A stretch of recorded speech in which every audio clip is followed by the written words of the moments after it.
Iran and the United States have reached a preliminary deal to end the war. On Sunday, President Trump posted a message online that read, quote, "The deal with the Islamic Republic of Iran is now complete. Congratulations to all. I hereby fully authorize the toll-free opening of the Strait of Hormuz and simultaneously herewith authorize the immediate removal of the United States naval blockade," unquote. Trump went on to write, "Ships of the world, start your engines, let the oil flow," unquote.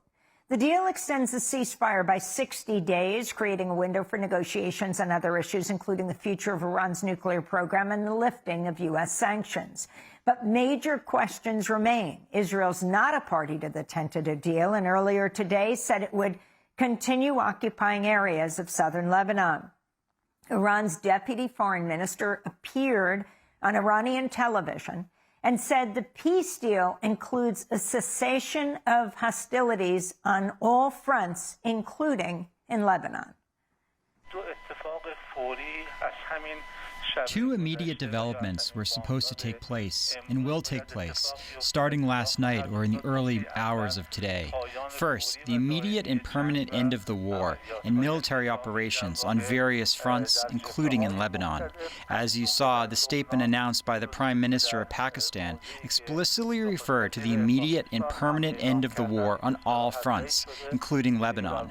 The second development was the lifting and ending of the naval blockade that the United States has imposed on the Islamic Republic of Iran, which was also announced by the U.S. President in his statement.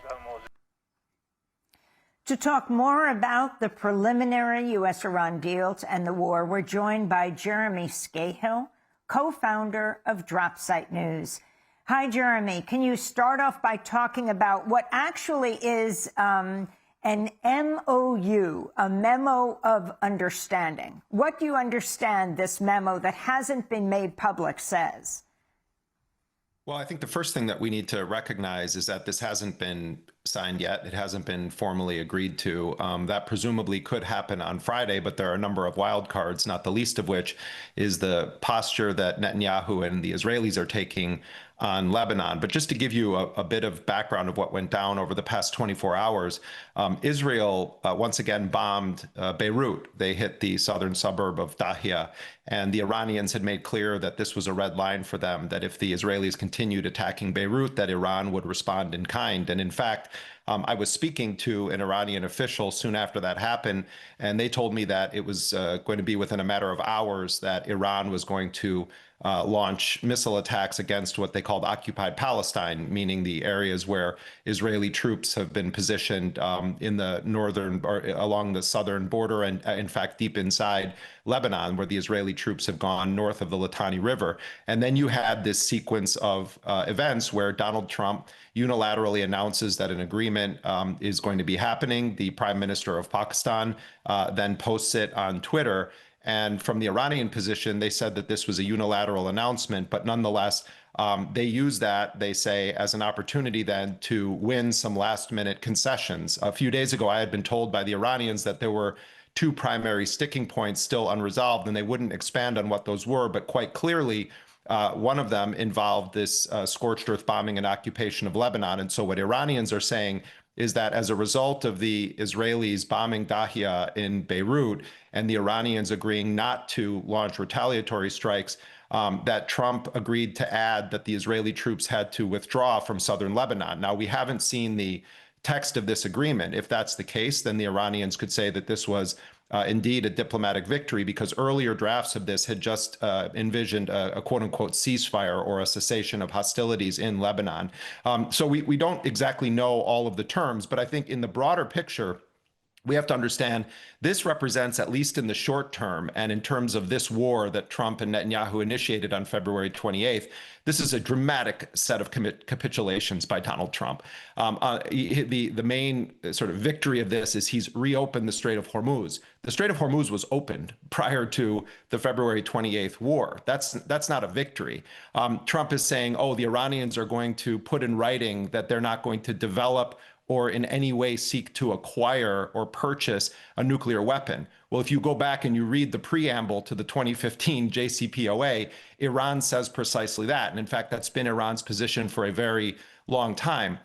The Iranians are saying that they have entirely deferred any negotiations on the nuclear issue, on the issue of their stockpile of highly enriched uranium, that that answers about those questions are only going to come with comprehensive sanctions relief and a massive, they're asking for a $300 billion reconstruction fund, that the nuclear issue is not going to be under discussion or under any agreement until there is comprehensive sanctions relief on the table. The Iranians are also saying that the Americans agreed to something that Donald Trump has been screaming up and down that he would not agree to, and that is the unfreezing or repatriation of billions of dollars of Iranian funds. Now, we may see some trickery here where Donald Trump perhaps was working in concert with Gulf countries to try to surreptitiously slide some of Iran's frozen assets back to Iran at the front end of this deal so that Trump can say no money is exchanging hands. But my understanding is that the Iranians are saying that in this memorandum of understanding or in the broader agreement with the Americans,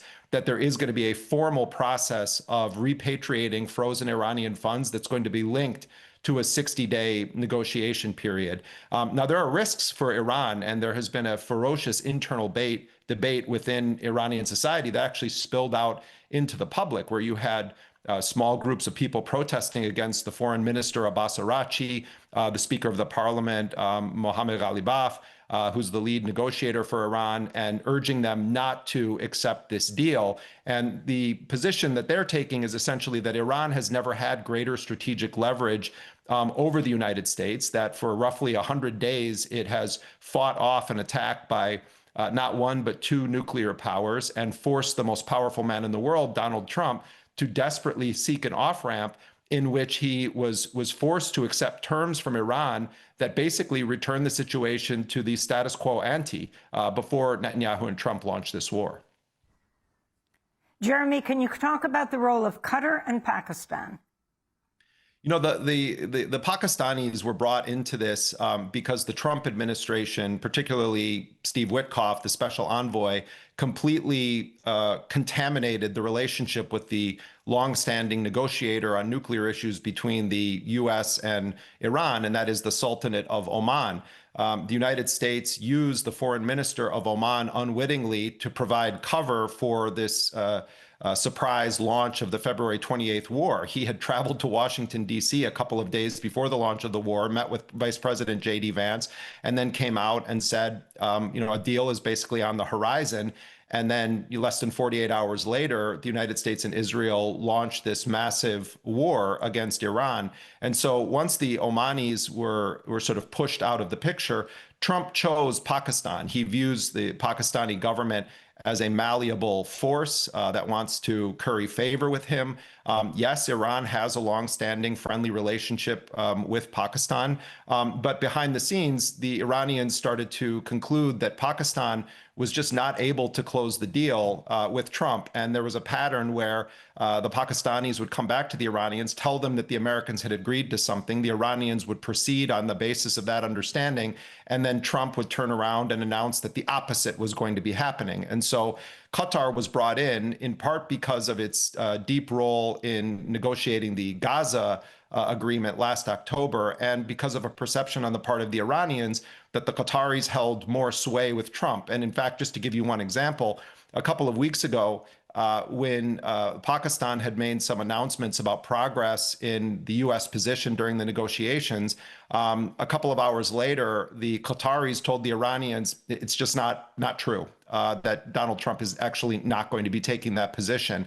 So we've seen this pattern play out over and over again. And I should say, Amy, that international mediators have begun talking about the erratic nature of Donald Trump, and the Iranians actually took this a step further. A few weeks ago, I was told by an Iranian official involved with the negotiations that Iran began enlisting the services of what they called senior psychologists in Iran to begin diagnosing Donald Trump, and they determined that he is operating from a position of mental illness and mental deficiency. And so senior Iranian psychologists began working with the negotiating team to try to cater the messages that the Iranians were sending via mediators back to Donald Trump to try to take into account what they saw as his specific mental illness and mental deficiencies. And they weren't saying this in an ad hominem way. They were saying it as a matter of fact. And then almost quite clinically, they said, and we began to see this process yielding results as we worked with psychologists to send these communications to Donald Trump. And they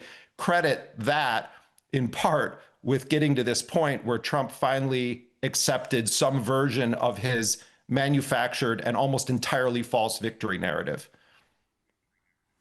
Let me ask you, the G7 is happening in the French Alps in France.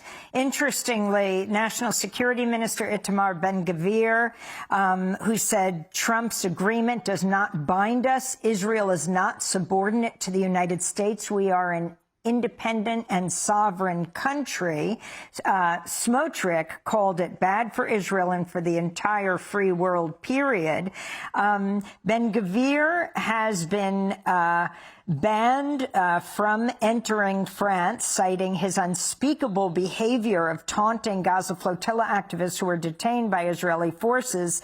And Smotrich is the second Israeli minister barred from France after Itamar Ben-Gvir. Yeah, and this isn't just these people that I think universally are viewed as extremists. This is the mainstream policy of Israel right now that was expressed as recently as this morning by the Minister of Defense in Israel, where they're saying that the United States has the file of Iran and has, authority to make its own agreements there. But Israel is going to stake out its own position on Lebanon. And really, I think this is going to become the center of whether any actual agreement takes place. What the Iranians have done here, and I think this is important for people to understand, is they've made these terms that the United States is agreeing to at the front end of this deal, the implementation of those terms contingent upon any discussion regarding the nuclear issue or highly enriched uranium. So if the Israelis, while this week is going on as we move toward a potential signing of a memorandum of understanding, if the Israelis continue to attack Lebanon, even after the president of the United States has assured mediators that the U.S. will be the guarantor of this cessation of hostilities, then the Iranians can say, rightfully, and according to the agreement, we're not going to proceed on these other issues. Netanyahu very clearly wants to continue his war against Lebanon. And, a prominent Iranian analyst, Amy, told me recently that the strategy of the United States and Israel in engaging in these negotiations with the president of Lebanon is to try to decouple or split Iran and Hezbollah, and to try to enlist the Lebanese government as a kind of domestic anti-Hezbollah force working in an Axis alliance with the United States and Israel. The Iranians view the next phase of this as seeking to decouple the United States and Israel from this central front of Lebanon. And so I think one of the major questions that we're going to see resolved in the coming days is what Iran's position is, and if it is indeed a red line, as they've said, that the Israelis must withdraw from Lebanon and entirely cease their attacks and their state of siege. Many analysts in Lebanon over the months have been concerned that potentially Iran would have to use its leverage to deal with its own economic situation and some of its priorities. In recent days, the Iranians have stunned much of the world in how ferociously they've responded and retaliated against Israel for its attacks and particularly its bombings on Beirut. So what's different in a way from the JCPOA framework, and we're far from having something extensive like that, but in the approach of the Iranians, they are trying to embed within this documentable conditions that if the United States doesn't follow through on them, the Iranians have the ability to try to resume. But there's a question on whether or not Iran is, as some of the critics internally are saying, giving up too much strategic leverage. Could they then reimpose a kind of asymmetric state of closure on the Strait of Hormuz after the world economy gets back into motion, et cetera? Yes, they could, but the narrative would be different. And the last thing I would say is whether the bombs stop falling or not, Israel in the coming days, weeks, and months is going to intensify its internal covert operation campaign inside of Iran to try to foment and encourage even more unrest and violence to try to further destabilize the Iranian state. Jeremy Scahill, I want to thank you for being with us, co-founder of Dropsite News. Thanks for watching Democracy Now! On YouTube. Subscribe to the channel and turn on notifications to make sure you never miss a video. And for more of our audience-supported journalism, go to democracynow.org, where you can download our news app, sign up for our newsletter, subscribe to the daily podcast, and so much more.